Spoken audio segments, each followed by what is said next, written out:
La famille, salut et bienvenue sur notre chaîne 3 minutes d'impact.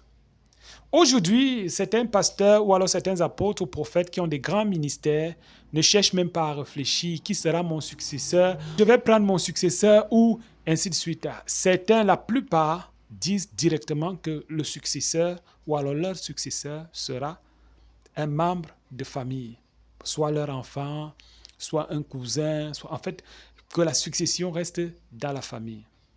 Est-ce que c'est une bonne chose selon vous?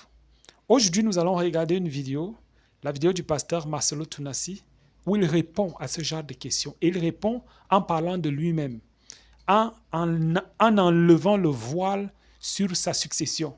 Parce qu'il y a des gens qui se disent, certainement, ça sera un de ses fils, ça sera un membre de sa famille. Et d'autres disent aussi le contraire. En fait, aujourd'hui, le pasteur Marcelo va tirer tout au clair. Surtout, restez scotché et ne perdez aucune image. On se retrouve à la fin pour la conclusion. Que Dieu vous bénisse et n'hésitez pas à mettre en commentaire ce que vous aussi vous en pensez. Merci.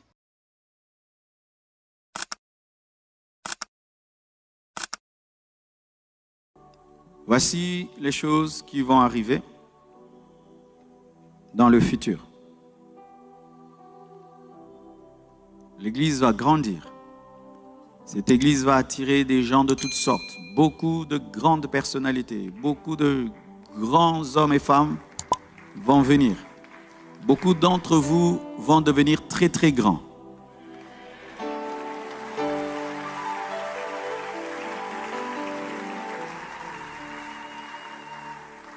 Il y aura une grande croissance. Les cultes de la semaine vont ressembler aux cultes du dimanche. Oui. Mais le Seigneur m'a dit ceci. Il m'a prévenu. Il m'a dit de faire attention. Deutéronome 8, verset 7, c'est une prophétie pour l'Église Compassion ce soir. Et nous allons prendre la scène. Deutéronome 8, verset 7. Car l'Éternel, ton Dieu, va te faire entrer dans un bon pays. Pays de cours d'eau, de sources et de lacs, qui jaillissent dans les vallées et dans les montagnes. Pays où tu mangeras du pain avec abondance, où tu ne manqueras de rien. Pays dont les pierres sont du fer et des montagnes duquel tu tailleras les reins. Lorsque tu mangeras et te rassasieras, tu béniras l'Éternel ton Dieu pour le bon pays qu'il t'a donné. Verset 11 surtout. Garde-toi d'oublier l'Éternel ton Dieu, au point de ne pas observer ses commandements, ses ordonnances et ses lois que je te prescris aujourd'hui.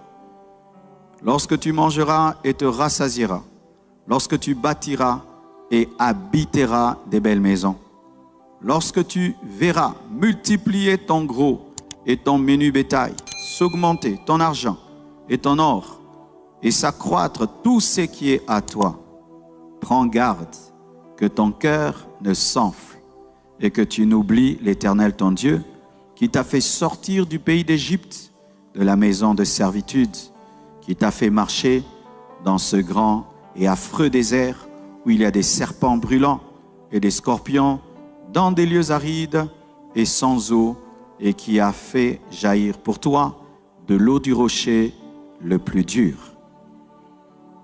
Dieu, en amenant Israël vers Canaan, redoutait une chose qu'on l'oublie. Parce que l'homme, souvent, dans la bénédiction change. L'homme, dans la grandeur, change. L'homme, dans la gloire, se corrompt. Et dit que c'est mon intelligence, c'est ma force. Et il oublie Dieu. J'ai vu beaucoup de ministères qui, lorsqu'ils commencent à entrer vraiment dans leur saison de gloire, perdent la substance, la sainteté, l'humilité, la prière, le jeûne, la communion avec le Saint-Esprit, la sainte doctrine, l'évangile. Lorsque nous irons là-bas, voici, n'adorez pas le temple, ne glorifiez pas le temple, adorez Jésus et glorifiez Jésus. Que votre fierté ne soit pas le temple, que votre fierté demeure Jésus-Christ de Nazareth. 2. N'adorez pas votre pasteur, ne glorifiez pas votre pasteur, ne changez pas votre manière de me regarder. Je suis votre frère. Alléluia. Ne devenez pas mes atalakou, ne devenez pas mes adorateurs. Notre pasteur est terrible. Tu as vu ce qu'il a construit? Nous l'avons construit et c'est Dieu qui l'a construit. Ne devenez pas orgueilleux du temple. Ne devenez pas orgueilleux de votre pasteur. Que votre fierté soit Jésus, soit la croix et le tombeau vide.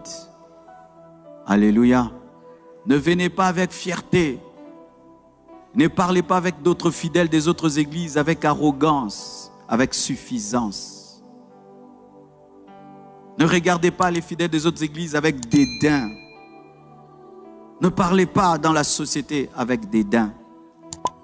Restons humbles, car ça, ce n'est que le commencement. Vous savez, en face là-bas, aussi 3, on a un projet. Construire un immeuble de 14 étages, si on nous permet de le faire. On a déjà même le devis des Chinois, parce qu'il nous faut des salles.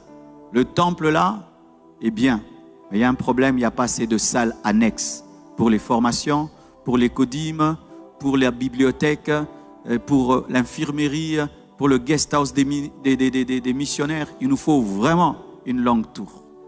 Mais que tout ceci n'entre pas dans nos cœurs. Et je le répète, comme je l'ai dit, tout cela n'est pas l'héritage de mes enfants. C'est l'héritage pour le corps du Christ jusqu'à ce que Jésus reviendra. Tout ce qui appartient à cette église est au nom de Crefem Compassion. C'est à nous tous et c'est à Dieu tout d'abord. Ne tombez pas dans l'oubli et dans le positionnement des postes, car Dieu m'a montré ça. Des gens qui luttent maintenant pour les postes, des gens qui se battent maintenant pour être des chefs, des gens qui protègent leur carré. Lorsque les églises construisent et deviennent grandes, il y a des gens qui oublient le pourquoi ils sont maintenant dans leur poste. Ma place, ma chaise, ma place, ma chaise. Des luttes de positionnement autour du pasteur commencent. Des guerres de positionnement à côté du leader commencent. La lutte pour passer devant. La lutte pour être vu. Le combat pour être vu dans cette grande église. Faisons attention. La promesse, c'est la nouvelle Jérusalem céleste. La promesse, c'est le paradis. La promesse, c'est le ciel. Alors, aujourd'hui, nous sommes fixés. Nous avons écouté la vidéo du pasteur Marcelo et nous sommes convaincus aujourd'hui que le pasteur Marcelo ne va pas faire le choix parce que c'est sa famille. Bon, si un membre de sa famille ou si son enfant est zélé et est choisi par Dieu, il sera bien évidemment son successeur. Mais si ce n'est pas le cas, son successeur pourra même venir de très loin. Peut-être même son successeur n'est même pas encore dans l'église. En tout cas, merci d'avoir regardé cette vidéo.